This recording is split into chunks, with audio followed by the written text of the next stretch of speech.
شعور کو آئے تو میرے جو 10 چچا ہیں ان میں سے میرے بابا جان کس کے ہم شکل تھے. انہیں بتایا گیا کہ آپ کے چچا جان حضرت حمزہ رضی اللہ تعالی عنہ جو ہیں یہ آپ کے بابا جان کے ہم شکل ہیں.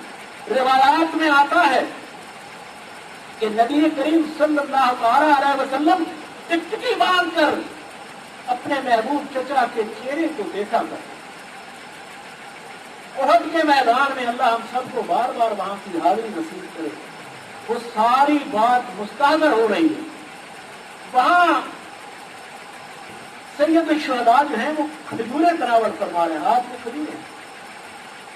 فرمایا بھتیجے یہ کھجور جو میں کھا رہا ہوں یہ کھجور کھا کے اگر میں جاؤں اور جہاد میں شامل ہو جاؤں قتال میں اور میں شہید ہو جاؤں تو کیا میں جنت میں پہنچ جاؤں گا؟ رحمت تمام صلی اللہ تعالی علیہ وسلم بالکل خاموش ہو گئے. آپ نے ثبوت فرمایا. اگلی کھجور کھا کے پھر یہی سوال کیا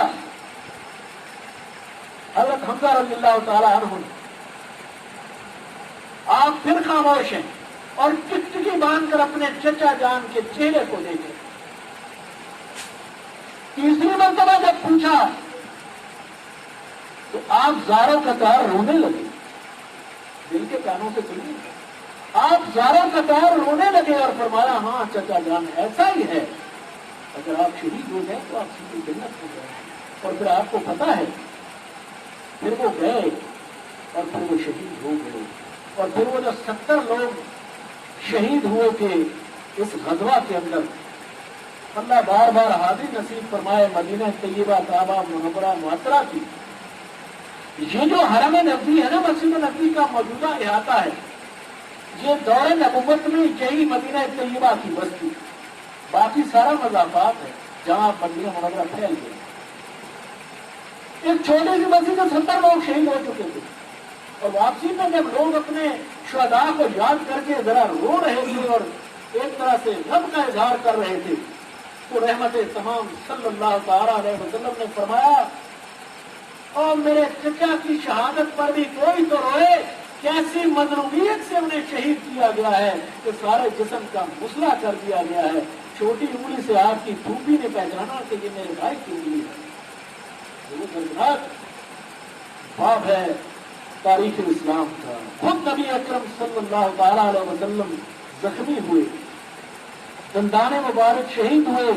وہ بدبخت عبداللہ بن کمیہ نے زور سے وار کیا تلوار کا اور آپ کے چہرہ انور کے اوپر گئے. وہ فوج کی کڑیاں گھس گئیں اور کندھے کے اوپر بھی چوٹ آئی اور آپ گلے میں بھی گر گئے. ایک وقت ایسا آیا کہ نبی کریم صلی اللہ تعالی علیہ وسلم فرماتے ہیں کہ وہ قوم کیسے بڑا پا سکتی ہے جو اپنے نبی کے چہرے کو لو لہام کر دے. مگر دوسرے ہی لمحے فرمایا کہ اللہ ان کو معاف کر دے. یہ ناسمجھ اور نادان لوگ ہیں یہ میرے مقام کو نہیں جانتے یہ میرے مشن کو نہیں جانتے. یا اللہ ان کو معاف کر دے. ایسے دردناک حالات سے گزرتے ہوئے یہ غزوہ جو ہے یہ تکمیل پذیر ہوا. اور جب حضرت مصعب بن عمیر رضی اللہ تعالی عنہ کی شہادت ہوئی